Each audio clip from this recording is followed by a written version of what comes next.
పిల్లలు బాగున్నారా? చూడండమ్మా. భవాని బడికి వెళ్ళింది.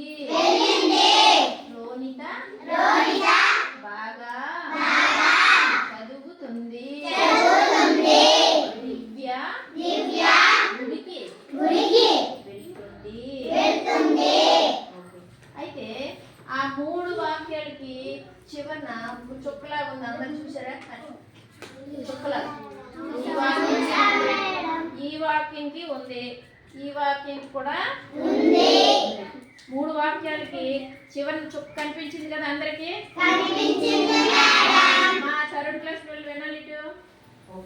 ఇప్పుడు ఇది చదవండి. ఇలా వాక్యం చివర చుక్క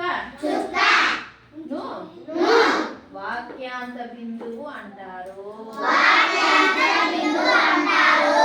దీన్ని ఆంగ్లంలో ఫుల్ స్టాప్ అంటారు. ఈ వాక్యాంత బిందువు ఉంటే ఆ వాక్యం అక్కడికి పూర్తి అయిందని అర్థం. ఇప్పుడు చూడండి, బోర్డు వైపు అందరు చూడండి. ఈ మూడు వాక్యాలకి చివరన చుక్క చూసాం కదా అందరమే?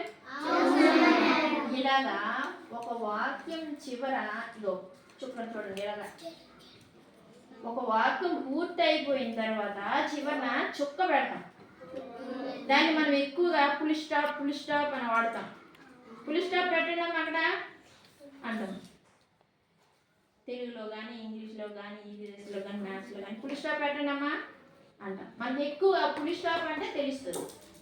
దాన్నే తెలుగులో వాక్యాంత బిందువు పూర్ణ విరామం అంటాం.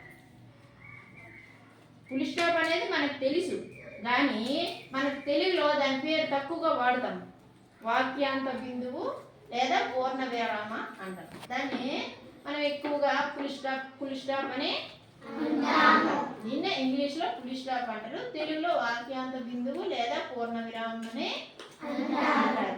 అయితే ఈ వాక్యాంత బిందువు ఎప్పుడు వాడతామంటే ఒక వాక్యము పూర్తి అయిపోయిన తర్వాత చివరిలో పెడతాం చుక్క. ఒక వాక్యం పూర్తి అయిపోయిన తర్వాత చివరిలో ఇగో భవాని బడికి వెళ్ళింది. వాక్యం అంతా అయిపోయినా ఆ చుక్క పెట్టేసామంటే అర్థం ఏంటంటే వాక్యము పూర్తి అయిపోయింది అని అర్థం. ఓకేనా?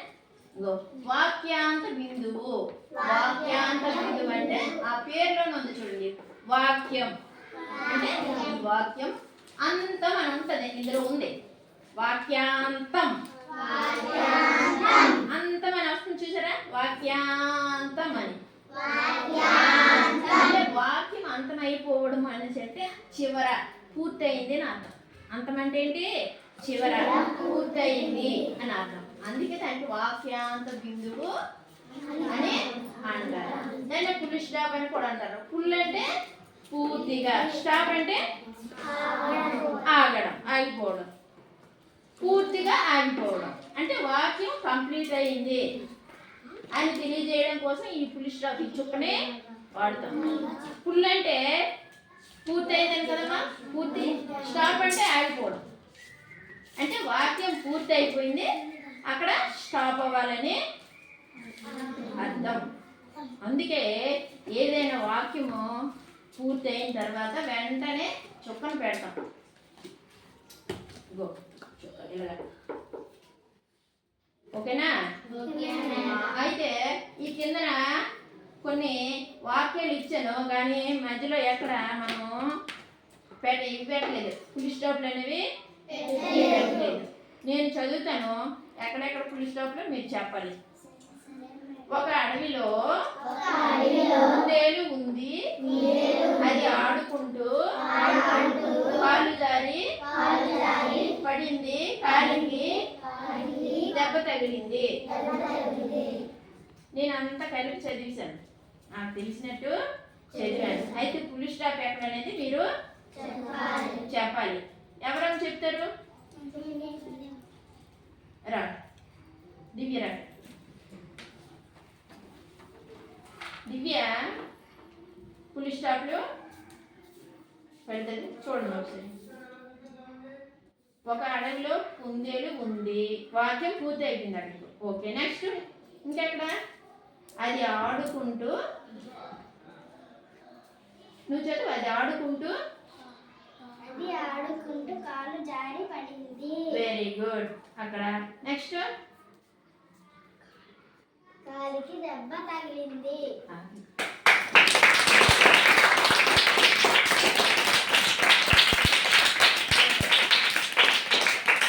Very good. బాగా ఫుల్ స్టాప్ పెట్టిందమ్మా.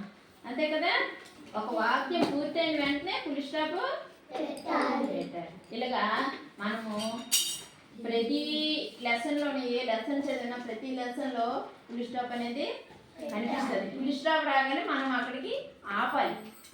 విరామం కొంచెం ఇవ్వాలి. విరామం అనేది ఇవ్వాలి. ఆగి మళ్ళీ నెక్స్ట్ వాక్యం చదవాలి. ఇప్పుడు చూడండి, ఒక అడవిలో కుందేలు ఉంది. ఆగాలి. ఉంది. ఇలా చదివికి వెళ్ళిపోకూడదు. ఒక అడవిలో కుందేలు ఉంది, అది ఆడుకుంటా అలా వెళ్ళిపోకూడదు. ఒక అడవిలో కుందేలు ఉంది. ఫుల్ స్టాప్ వచ్చింది కదా, ఆగాలి. మరి కాసేపు ఆగాలి. అది ఆడుకుంటూ కాలు జారి పడింది. కొంచెం ఆగాలి. మళ్ళీ స్టార్ట్ చేయాలి. కాలికి దెబ్బ తగిలింది. ఒక అడవిలో కుందేలు ఉంది, అది ఆడుకుంటూ అలా చదువుకోండి. ఒక అడవిలో కుందేలు ఉంది, అది ఆడుకుంటూ కాలు జారి పడింది. ఆ వాక్యాంత బిందువుగా కనిపించగానే జస్ట్ కాసేపు ఆగి మళ్ళీ స్టార్ట్ చేయాలి వాక్యం. ఓకేనా? ఇప్పుడు ఎక్కడ ఈ ఫుల్ స్టాప్ వచ్చినా కానీ మీరు చూసుకుంటూ చదవాలి. మన పిల్లలు ఏంటంటే ఫ్రెండ్స్ అందరూ స్పీడ్గా చదివికి వెళ్ళిపోతారు. 3rd క్లాస్ పిల్లలు మరీ స్పీడ్గా చదివేస్తారు. ఇక్కడ ఈ రోజు నుంచి మీరేం చేయాలి? ఆ ఫుల్ స్టాప్ దగ్గర ఆగాలి. ఆగి నెక్స్ట్ వాక్యం మళ్ళీ చదవాలి. ఓకేనా? 3rd క్లాస్ పిల్లలు మాత్రము ఇంకా ఆ పని చేయాలి ఈ రోజు నుంచి. ఓకే ఓకే, అర్థమైంది కదా మా అందరికి? అది ఏమంటారు ఈ చెప్పుని? తెలుగులో ఏమంటాము? ఆ వాక్యం కింద ఎప్పుడు వాడతాము?